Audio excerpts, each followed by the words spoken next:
Don't ever come back. Those 4 words, spit out by my own son, cracked through the night louder than the slamming door behind him. My suitcase tumbled into the damp grass, spilling shirts I had ironed and a framed photograph of Michael, my late husband. Beside him, Clara folded her arms and smiled faintly, the kind of smile that said she had already won. If you're watching this, subscribe and let me know where you're watching from.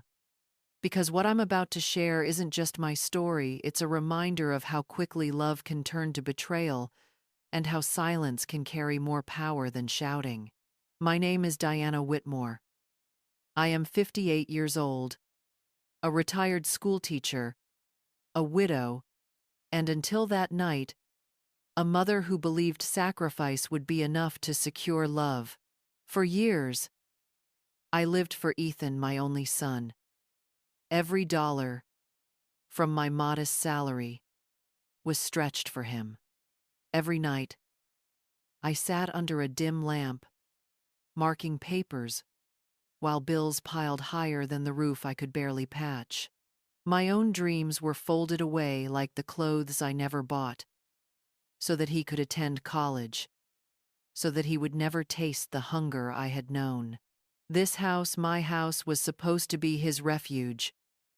I poured my retirement into its walls, trusting that one day, after I was gone, he would remember not just the bricks, but the woman who built them. The kitchen where I taught him his letters. The hallway where I stitched Halloween costumes late into the night. The bedroom where he once ran to me after nightmares whispering, "Don't leave me, Mom." But the same boy who once clung to me in thunderstorms now shoved my suitcase out of the life I had built for him. His voice, cracked with impatience, carried no trace of love. And Clara, sharp-eyed, polished Clara, stood like a sentinel, satisfied that she had finally reshaped him in her image. My neighbor's curtains stayed closed. Only one light flicked on across the street, a silent witness to the moment a mother became an exile. I walked away with only a bag, the photo of Michael pressed to my chest, and the echo of Ethan's command still pounding in my ears. My hands trembled as I typed 2 words in reply to his final message: I won't. Not because I had accepted defeat, but because those words carried a promise he did not understand. Hours earlier, I had already visited the bank. With steady hands, I had canceled the automatic payments on the mortgage, the same payments Ethan depended on me to cover. I signed the forms, thanked the teller, and walked out lighter than I had felt in years. He thought power came from slamming doors and raised voices. He forgot that the deed, the records, the mortgage, all carried my name. That night, as I stood on the sidewalk gathering the spilled pieces of my life, I realized something essential. Love given without respect becomes a chain, and I was done wearing chains. The photograph of Michael gleamed faintly under the porch light, dirt smudged across his smile. I wiped it clean with the sleeve of my sweater and whispered, "I'm trying." The wind carried my words into the dark. Behind me, my son believed he had locked me out. What he didn't know was that he had just opened a door I had long been afraid to walk through. The night air was heavy with the smell of rain when I dragged my suitcase down the cracked sidewalk. Every step echoed the truth. I no longer had a home. Ethan's command still rang in my ears, but the bruise blooming on my shoulder from his shove throbbed louder. A mother's love had been answered with force. The motel's neon sign flickered weakly at the edge of town, its letters half burned out. I stepped into the stale lobby, sliding a few crumpled bills across the counter. The clerk barely looked up, only handed me a key with a number scratched in black marker. Room 6. Nothing more, nothing less. Inside, the air smelled of bleach and loneliness. The carpet was stained with stories no one cared to hear. The curtains sagged, and the bed sagged with them. I dropped my suitcase in the corner, sat on the edge of the mattress, and stared at the glow of my phone. His final message still burned on the screen. Don't ever come back. My reply, I won't, sat beneath it like a vow carved in stone. I could have cried then, collapsed into the silence. But instead, I opened the side pocket of the suitcase and pulled out Michael's old letter, the one I had carried for years. The paper was soft as cloth from being unfolded so many times. His words stared back at me. Don't give away your dignity, Diana. Not to anyone. Not for peace. Not even for love. I touched the bruise on my shoulder and whispered those words aloud, letting them fill the small room. Dignity. That was what had been stolen piece by piece. Each time I covered Ethan's debts. Each time I swallowed Clara's insults. Each time I convinced myself that silence was sacrifice. But that night, for the first time, silence felt like strength. I opened my journal, the leather worn thin, and began to write. The pen scratched across the page. I will not let their cruelty define me. I will not be erased. The ink bled slightly, but the words felt permanent. By dawn, I hadn't slept, but I was steadier. I carried Michael's letter in my purse, slid the journal beside it, and told myself, this exile was not an ending, it was a beginning. Ethan believed he had pushed me out into nothing. What he didn't know was that I had already taken the first piece of his foundation with me when I canceled the mortgage. The sun rose pale through the motel's thin curtains. I stood, straightened my shoulders, and whispered into the empty room. You thought you won, but you only freed me. Morning light always has a way of exposing truth. At the motel breakfast bar, the orange juice tasted watered down, and the toast curled at the edges. I forced down a bite anyway, because hunger didn't care about dignity. With Michael's letter folded neatly in my purse, I walked 2 blocks to the bank where, until yesterday, my automatic payments had flowed like lifeblood into the house Ethan claimed as his. The clerk behind the counter was polite, young, with glasses slipping down his nose. He pulled up my file after I presented my ID. Yes, Mrs. Whitmore. The auto payments were successfully canceled. No further drafts will be made from your account.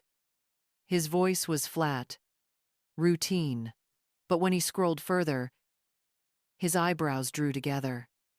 That's odd. Did you authorize these accounts? He turned the screen toward me. My name sat at the top of 3 shiny credit lines, each maxed out, each carrying balances in the thousands. Designer stores, spa treatments, electronics, places I had never stepped foot in. My heart stuttered. No, I said, my voice steady, though the ground shifted beneath me. I didn't authorize any of this. The clerk nodded slowly. It looks like someone used your information to open these accounts. Likely someone with access to your social security number. I didn't need to guess who. Clara's laughter from nights past came back to me, her bragging about her taste for luxury, her shopping bags lined up in the foyer while I clipped coupons at the kitchen table. And Ethan, my son, signing papers with the same careless hand that once drew me birthday cards in crayon. They hadn't just locked me out. They had stolen my name. I asked for copies, every statement, every signature, every address listed. The clerk complied, sliding a thick stack of paper into a manila envelope. My hands didn't tremble as I tucked it into my purse. Instead, I felt a strange calm, the kind that comes not from peace, but from clarity. They thought I was powerless. What they had handed me, without realizing, was ammunition. Walking back to the motel, I saw Clara's latest post on social media pop up on my phone.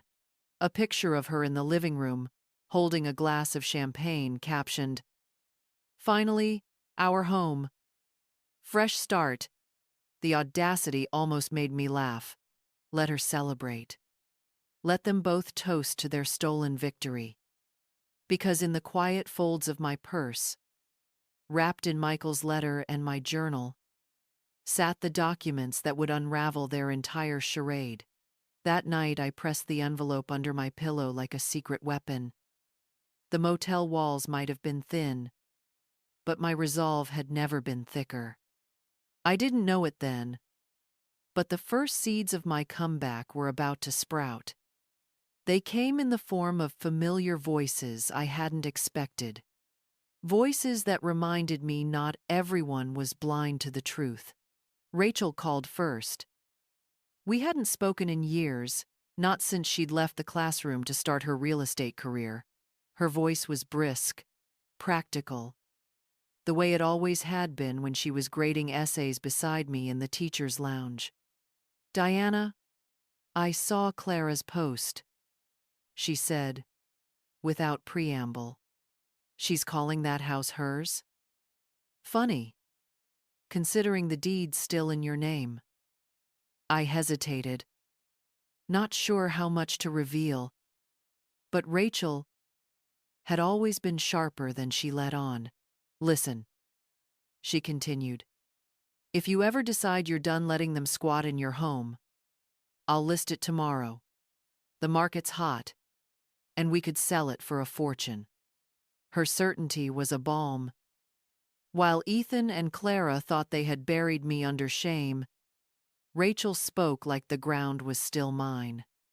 I promised I'd think about it, but the thought of reclaiming what was mine felt less impossible than it had a day earlier. Then came Donovan. He was the kind of neighbor who noticed everything without ever seeming nosy. That evening, a knock rattled my motel door. When I opened it, Donovan stood there, with a flash drive in hand, his lined face set with quiet determination. "I didn't know how to reach you," he said, "but I figured you should have this." On the drive, he had saved footage from his security camera.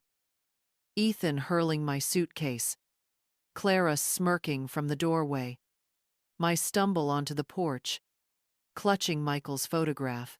The images replayed on the motel's cheap laptop like a silent movie of betrayal. Each frame was a knife, but also a shield. "Proof. I thought you might need it someday," Donovan said simply. He didn't ask questions, didn't pry. Just placed the flash drive on the nightstand and left me with more power than I'd felt in months. That night, as rain streaked down the window, I stacked the envelope from the bank beside the flash drive. Paper and pixels, evidence and witness.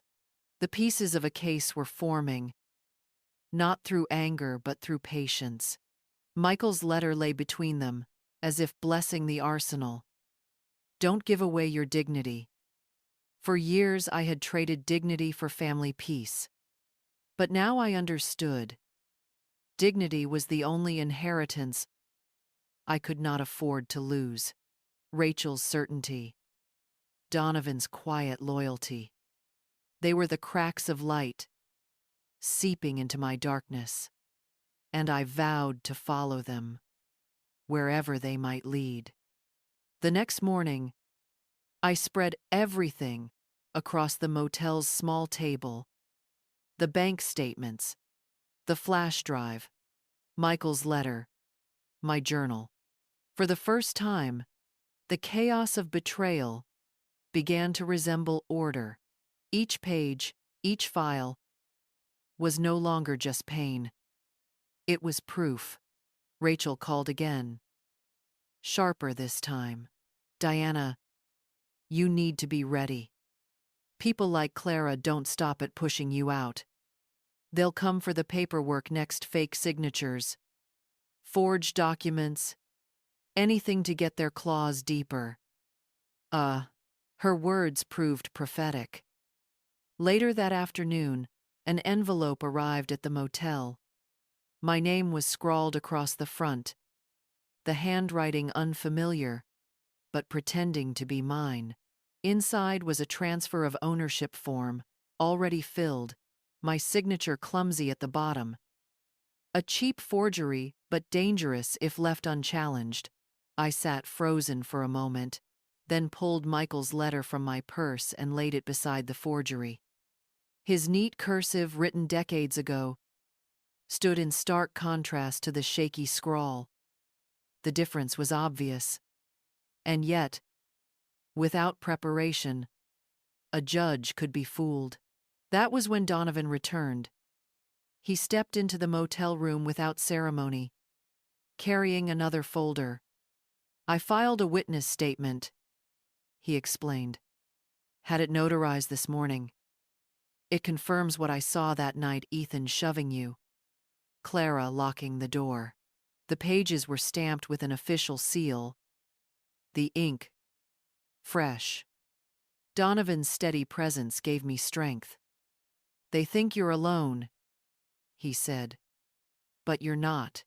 I placed his affidavit beside the forgery. The contrast was startling, truth weighed down by seal, and witness against lies that crumbled under scrutiny. My arsenal was growing. Rachel insisted we meet at her office that evening. She poured 2 coffees and slid a contract across the desk. If we list the house, we set the terms. But before that, we need to safeguard your claim. These documents, she tapped the pile I'd brought, aren't just evidence. They're leverage. I signed the preliminary paperwork with a steady hand. For the first time in weeks, my signature didn't feel like surrender. It felt like a weapon. That night, back at the motel, I packed everything into a fireproof folder and placed it under my pillow.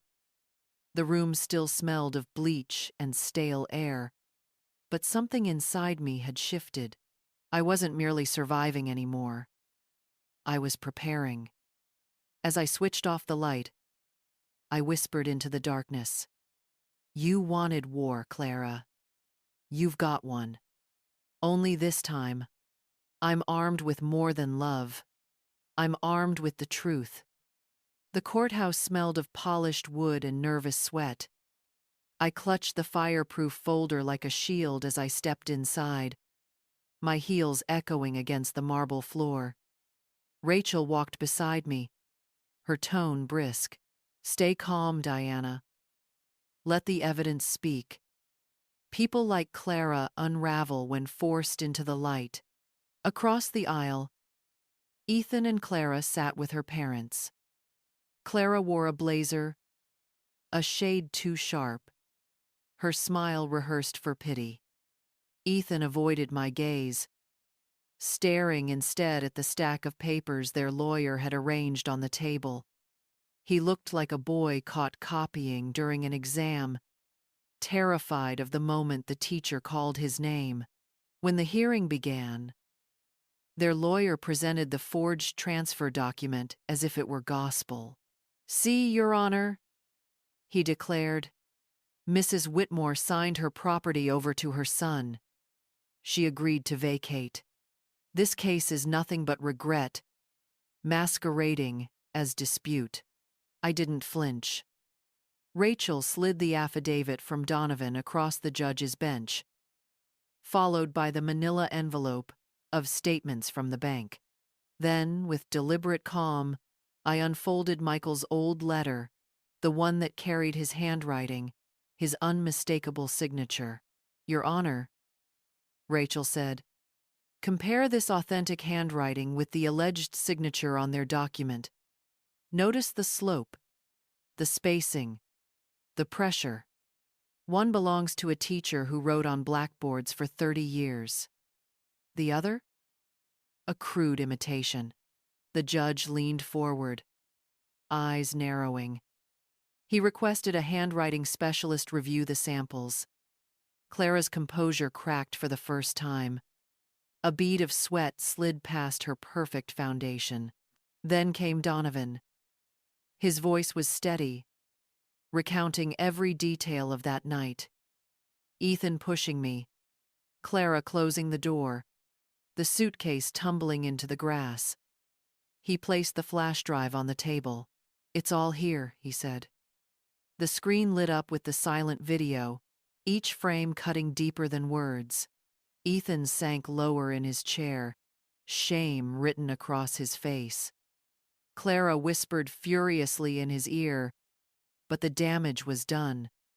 The truth had bared its teeth, and no amount of legal polish could tame it.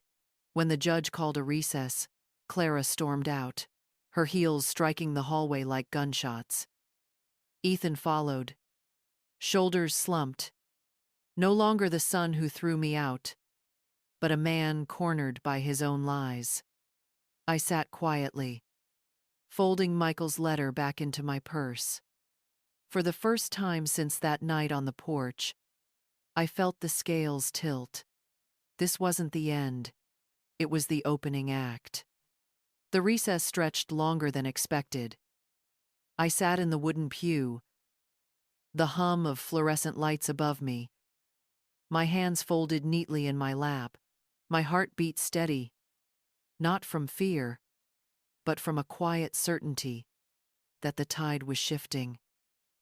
When the bailiff finally called us back, Clara's painted smile had been replaced by a thin line of fury.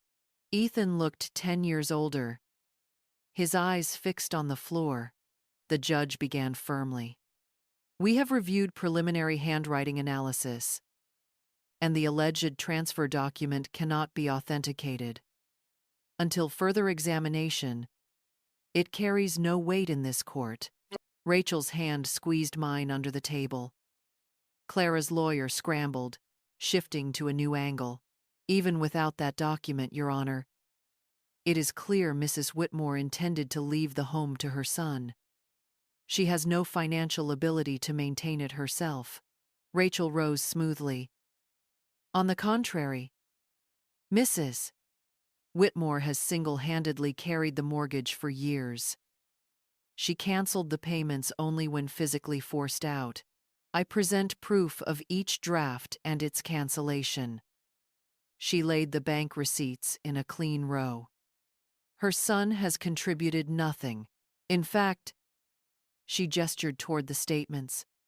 He exploited her identity for personal credit lines. The judge's gaze turned sharp. Mr. Whitmore, is this true? Ethan stammered, his hands twisting together. I don't know how, Clara cut in, her voice brittle. Your Honor, these accusations are exaggerated. Families often share finances, not when it involves fraud, Rachel snapped. The judge raised a hand. Enough. This matter requires further investigation. But let me be clear. Until final ruling, Mrs. Whitmore retains all rights to the property. She may list, sell, or retain it at her discretion. Any interference will be considered contempt of court. The gavel struck. For me, it sounded less like wood on wood and more like a door creaking open. Clara stormed from the courtroom, her heels clattering like warning shots. Ethan followed, his eyes darting once toward me, searching, pleading, but I met him with silence. Silence had become my weapon, sharper than any accusation. Rachel exhaled slowly. That was the first step. They can't touch you now, without risking prison. I gathered the documents into my folder, sliding Michael's letter on top. My husband's words echoed. Don't give away your dignity. Today, I hadn't. Today, I had stood firm while lies cracked and splintered. Outside the courthouse, the autumn air carried the smell of rain and change. I lifted my chin and whispered to the wind, one battle down. The war has only begun. After the storm of the courtroom, silence felt foreign. I returned to the motel with my folder of evidence pressed against my chest, expecting nothing but the hum of the broken air conditioner. Instead, I found a note slipped under the door. The handwriting was small, careful, and unfamiliar. Grandma, we want to see you. Please don't tell Mom. Love, Sophie and Ben. My breath caught. My grandchildren kept from me. Fed lies about why I was gone had reached out. I reread the note until the paper grew soft in my fingers. For years, I'd carried Michael's letter as my anchor. Now I held a new piece of hope, written in innocent hands. That weekend, Alice, Clara's mother, surprisingly arranged a secret meeting at the park. They miss you, she whispered, as she led them toward me. I don't agree with everything my daughter has done. This is the least I can do. Sophie, now taller than I remembered, ran first, her arms wrapping tight around my waist. Ben followed, holding a crumpled drawing. It's a boat, he explained shyly. To keep you safe. Boats always find their way back. The paper shook in my hands as I knelt, kissing their foreheads. You've given me more than safety, I whispered. You've given me strength. We sat on a park bench while the late sun painted the sky gold. I listened as they told me about school, about friends, about birthdays I had missed because their parents locked me out. Every detail was a knife, but also a thread, stitching us back together. Sophie leaned her head on my shoulder. They told us you didn't want to see us, but I knew that wasn't true. Tears threatened, but I steadied my voice. Never. Not for a single day. Ben handed me another folded scrap. This one, a photograph of Ethan as a boy, taken from their family album. His smile was bright, unbroken by the weight of Clara's shadow. Mom keeps it in the attic, Ben said. I thought you should have it. I slipped the photo into my purse, tucking it beside Michael's letter. Husband, son, grandchildren. 3 pieces of my heart bound together, reminding me who I was really fighting for. When Alice signaled it was time, Sophie clung to me one last time. Promise you'll never disappear again. I promise, I said. And unlike the promises Ethan and Clara had broken, mine was forged in fire. As they walked away, I pressed the drawing of the boat flat against my chest. Clara thought she had severed every bond, but that afternoon proved something she could never undo. Blood may betray, but love remembers. The calls started at midnight. My phone buzzed again and again, vibrating against the cheap nightstand until it rattled like a trapped insect. Clara's number, then Ethan's, back and forth, unanswered. By dawn, the screen showed 29 missed calls, each one more frantic than the last. Rachel arrived at the motel just as the 30th call came through. She raised an eyebrow. They must have realized the tides turned. I didn't answer. Silence had become my sharpest blade. Instead, I opened the messages they had left. Clara's voice hissed through the speaker. Diana, you don't know what you're doing. You'll ruin everything for Ethan. Then Ethan's cracked whisper followed. Mom, please, pick up. We're in trouble. Trouble. The word almost made me laugh. For years, their betrayal had been my trouble. Now, it was theirs. That afternoon, I walked into the courthouse with the manila envelope tucked firmly under my arm. Clara and Ethan were already there, their lawyer pale and sweating. The judge wasted no time. We now address the fraudulent credit lines, as alleged by Mrs. Whitmore. I handed over the statements. Page after page of designer purchases, spa bills, electronics, all in my name. Your Honor, I said, my voice steady.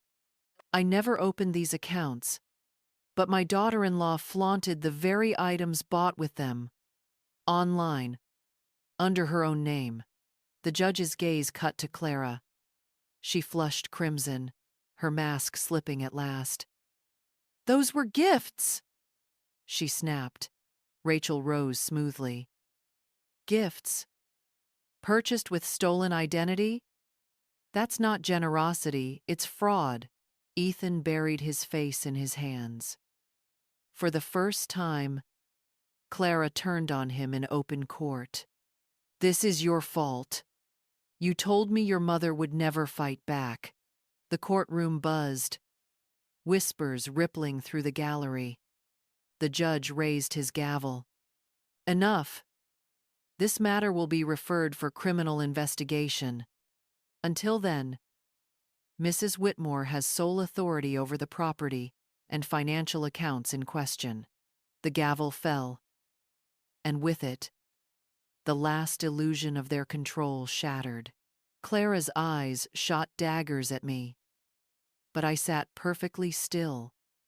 Michael's letter warm in my purse, and Sophie's drawing folded neatly beside it. Outside, Ethan tried to approach. His voice was small, almost boyish. Mom, please. I turned, meeting his gaze without anger, without softness. You made your choice the night you pushed me out. Now I'm making mine. His mouth opened, but no words came. Silence answered him once more. The house sold for $480,000, less than its worth, perhaps, but more than enough for me to build the life I wanted.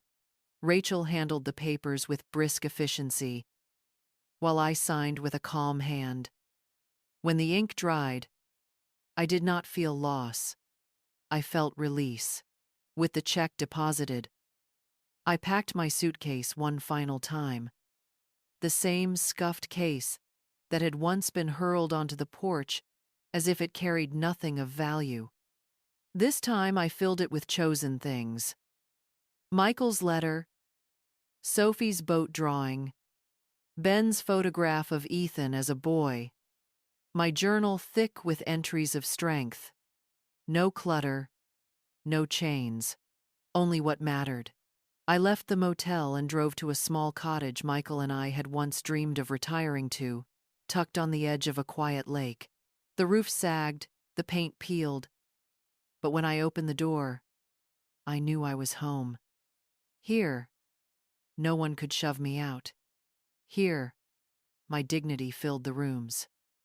On the first night, I placed Michael's photo on the mantel, Sophie's drawing beside it. Then I set the battered suitcase at the foot of the bed. For the first time, I didn't see it as a symbol of humiliation. I saw it as survival. It had carried me through the darkest chapter of my life and delivered me here, whole. Weeks later, news reached me that Ethan and Clara had separated under the weight of investigations and debts. It should have felt like triumph, but instead, it felt like a warning. Choices made in greed will always collapse under their own weight. One evening, Sophie and Ben visited. We sat on the porch, watching the lake shimmer gold under the setting sun. Ben pointed at the suitcase resting in the corner. "Why do you still keep that old thing, Grandma?" I smiled, running a hand over its worn handle. "Because it reminds me. Being thrown out doesn't mean you're worthless. Sometimes it means you're finally free to walk into the life you deserve." They grew quiet, the lesson sinking deeper than any lecture. As the sun dipped lower, I closed my eyes and whispered the words Michael had once written. "Don't give away your dignity." That is what I want you to remember too.